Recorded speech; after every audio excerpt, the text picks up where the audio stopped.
नित्या की शादी को लगभग 1 साल भी नहीं हुए थे और उसका तलाक हो गया।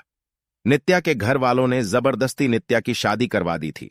शादी के कुछ 3 महीने बाद ही उसके पति राकेश का व्यवहार बदल गया। वो नित्या से हमेशा झगड़ा ही करता रहता था। राकेश एक कंपनी में काम करता था और रोज शाम को देरी से घर आता था, क्योंकि ऑफिस के बाद वो दारू पीने के लिए रुक जाता था। घर आकर वो नित्या से हर छोटी छोटी बात पर बहस करता था। उस खरी खोटी सुनता था। वो नित्या को यह भी बोल देता था कि चली जा, तू यहां से, मुझे तेरी कोई जरूरत नहीं है, बहुत मिल जाएंगी तेरी जैसी।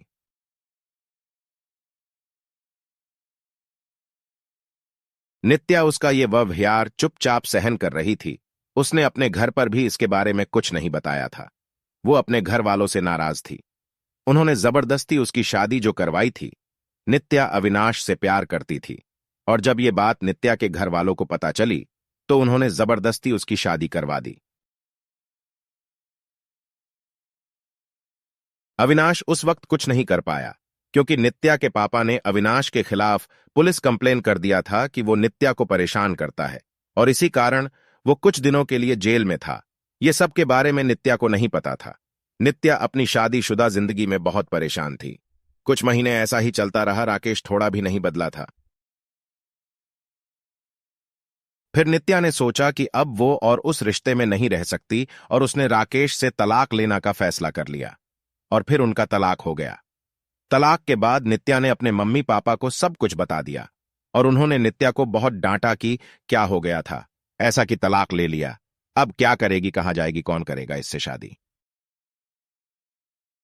ये सब सुनकर नित्या ने उनके साथ रहने से इनकार कर दिया। वो एक छोटी सी कंपनी में काम करने लगी और कंपनी द्वारा दिए गए घर में रहती थी। उसे कभी कभी अविनाश की बहुत याद आती थी, लेकिन उसने अविनाश से कभी संपर्क करने की कोशिश नहीं किया। वो सोचती थी कि अब उसे किसी पर बोझ नहीं बनना, वो अपने पैरों पर खड़ा होना चाहती थी। वो अपना पूरा समय अपने काम को देती थी। उसका काम इतना अच्छा था कि 4 महीनों में ही उसका प्रमोशन हो गया और वो अपने डिपार्टमेंट की हेड बन गई। प्रमोशन के 1 महीने बाद उसे उसकी कंपनी के तरफ से एक मीटिंग अटेंड करने के लिए विदेश जाने का अवसर मिला। नित्या अपने काम में बहुत तरक्की कर रही थी। अब उसके मम्मी पापा को भी नित्या पर बहुत फक्र महसूस हो रहा था। अब वो पछताते थे कि उन्होंने उसकी शादी गलत घर में कर दिया था। नित्या विदेश जाने की बात से बहुत खुश थी। 4 दिन बाद की उसकी टिकट थी। उसे कुछ खरीदारी भी करनी थी। फिर वो अपने ऑफिस के पास एक मॉल में गई। उसे कपड़े और कुछ मेकअप का सामान लेना था। वो मॉल में घूम रही थी, कपड़े देख रही थी। तभी किसी ने पीछे से उसके कंधे पर हाथ रखा। वो पीछे मुड़ी देखने के लिए और वो बिल्कुल अपने आंखों पर विश्वास नहीं कर पा रही थी। वो इंसान और कोई नहीं अविनाश था। नित्या उसे देखती रह गई। उस समझ नहीं आया कि वो अविनाश से क्या बात करे। अविनाश नित्या को देखकर बहुत खुश हुआ। दोनों के आंखों में आंसू के साथ खुशी भी थी। अविनाश ने पूछा, तुम यहां अपने पति के साथ हो क्या? नित्या उससे नजरें चुराते हुए बोली।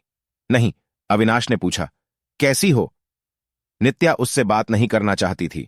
वो नहीं चाहती थी कि अविनाश को पता चले कि उसका तलाक हो गया है और अब वो अकेले रहती है। अविनाश उससे पूछे जा रहा था। उसने बोला, कुछ बोलो। नित्या वहां से जाने लगी। उसने अविनाश को बोला कि मुझे तुमसे कोई बात नहीं करनी, तुम चले जाओ। अविनाश उसके पीछे पीछे जाने लगा। उसने कहा, मेरी बात तो सुन लो एक बार। फिर भी नित्या नहीं रुकी। फिर अविनाश ने कहा, तुम्हें मेरी कसम है, बस एक बार रुक के मेरी बात सुन लो। फिर नित्या क्या करती? आखिर उसके दिल में अभी भी अविनाश के लिए प्यार था, तो वो रुक गई। फिर अविनाश ने कहा कि कहीं बैठकर बात करते हैं।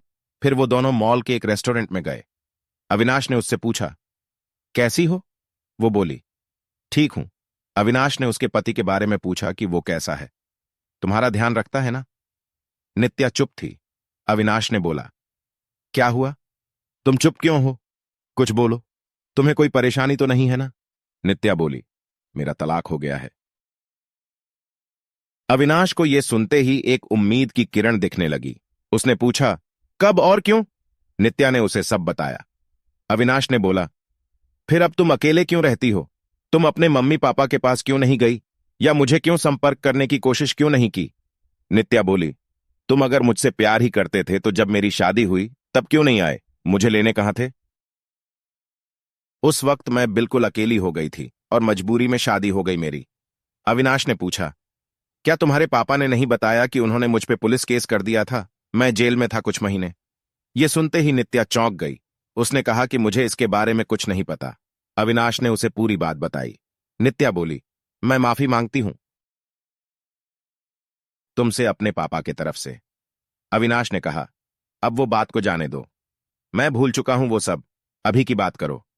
अविनाश ने बिना देर किए उसने पूछ लिया, क्या अब तुम मुझसे शादी करोगी? नित्या बोली, क्या तुमने अभी तक शादी नहीं की? अविनाश ने कहा, नहीं, मैं अभी अपने कैरियर पे ध्यान दे रहा हूं और यहां कुछ काम से ही आया था। अब बोलो, शादी करोगी मुझसे? नित्या बोली, अभी 2 दिन में मैं अपने कंपनी के तरफ से विदेश जा रही हूं, एक मीटिंग के लिए। उधर से लौटकर इसके बारे में बात करते हैं। अविनाश ने कहा, पहले ही बहुत इंतजार किया है, अब और इंतजार नहीं होता है, लेकिन फिर भी जैसा तुम कहोगी वैसा ही होगा। दोनों ने अपना फोन नंबर दिया, एक दूसरे को और घर गए। अविनाश उसे रोज फोन करके उसका हाल चाल पूछता रहता था। एक सप्ताह बाद नित्या अपनी मीटिंग खत्म करके लौट आई थी। अविनाश उसे मिलने के लिए बोल रहा था, लेकिन नित्या अपने ऑफिस में बहुत व्यस्त रहती थी। उसने कहा कि हम रविवार को मिलेंगे। फिर वो दोनों रविवार को उसी मॉल में मिले।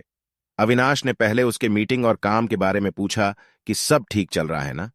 नित्या ने कहा, हाँ, सब ठीक है।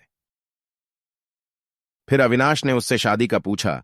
तुमने कहा था कि आके बताओगी, शादी करोगी कि नहीं, तो अब बोलो क्या सोचा है? नित्या तो अविनाश से प्यार करती ही थी और अब उसे मौका मिला था अपने प्यार के साथ पूरी जिंदगी बिताने का। उसने हाँ कह दिया। दोनों बहुत खुश थे। नित्या ने अपने घर पर अविनाश के बारे में सब कुछ बता दिया और इस बार उसके घर वाले उसके इस फैसले से मान गए, क्योंकि पहले उनसे एक गलती हो चुकी थी। अब वो फिर से अपनी बेटी को तकलीफ में नहीं देखना चाहते थे। 1 महीने बाद उनके परिवार ने उनकी शादी करवा दी।